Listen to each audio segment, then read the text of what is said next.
ഇനി ആലപ്പുഴയിലേക്ക് വന്നാൽ ഇന്നലെ ഏകദേശം ഉച്ചയോട് കൂടിയിട്ടായിരുന്നു ഒരു വലിയൊരു കൊലപാതക വാർത്ത. അതായത് 15 വർഷം മുമ്പ് കാണാതായ കലയുടെ തിരോധാനം കൊലപാതകമെന്നുള്ള ഒരു നിഗമനത്തിലേക്ക് പോലീസ് ഒരു ഉമക്കത്ത് ലഭിച്ചതെന്ന് തുടങ്ങിയ അന്വേഷണമാണ്. ഇന്നലെയായിരുന്നു അത് സെപ്റ്റിക് ടാങ്ക് തുറന്നുള്ള ഒരു പരിശോധന നടത്തിയിരുന്നത്. ആലപ്പുഴ മാന്നാർ ഇരമത്തൂരിലെ കലയുടെ തിരോധാനം കൊലപാതകം തന്നെയാണെന്ന് പോലീസ് സ്ഥിരീകരിച്ചിരിക്കുകയാണ്. നിർണായക തെളിവുകൾ ലഭിച്ചതായാണ് ജില്ലാ പോലീസ് മേധാവി വ്യക്തമാക്കിയിരിക്കുന്നത്. കലയുടെ ഭർത്താവ് അനിൽകുമാറിനെ നാട്ടിലെത്തിക്കാനുള്ള ശ്രമം പോലീസ് ആരംഭിച്ചു.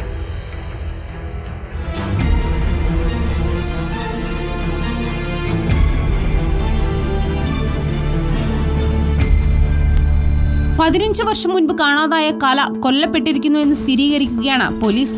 പോലീസ് സ്റ്റേഷനിലേക്ക് വന്ന ഒരു ഊമക്കത്തിന്റെ അടിസ്ഥാനത്തിൽ നടത്തിയ പരിശോധനയിലാണ് കലയുടെ കൊലപാതകത്തിന്റെ ചുരുളഴിയുന്നത്. കലയുടേത് തിരോധാനമല്ല, കൊലപാതകമെന്നായിരുന്നു ഊമക്കത്തിന്റെ ഉള്ളടക്കം. തുടർന്ന് നടത്തിയ അന്വേഷണത്തിൽ കലയുടെ മുൻ ഭർത്താവ് അനിലിന്റെ ബന്ധുക്കളെ കസ്റ്റഡിയിലെടുത്തു. ഇവരുടെ മൊഴി പ്രകാരമാണ് അനിൽകുമാറിന്റെ വീടിനോട് ചേർന്നുള്ള സെപ്റ്റിക് ടാങ്കുകളിൽ പരിശോധന നടത്തിയത്.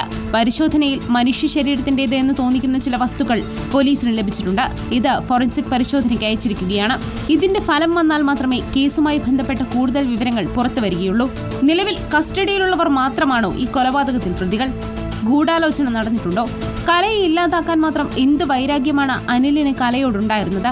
ഇങ്ങനെ ഈ ചോദ്യങ്ങൾക്കെല്ലാം ഉത്തരം കിട്ടണമെങ്കിൽ ഫോറൻസിക് പരിശോധനാ ഫലം വരേണ്ടിയിരിക്കുന്നു. റിപ്പോർട്ടർ, ആലപ്പുഴ.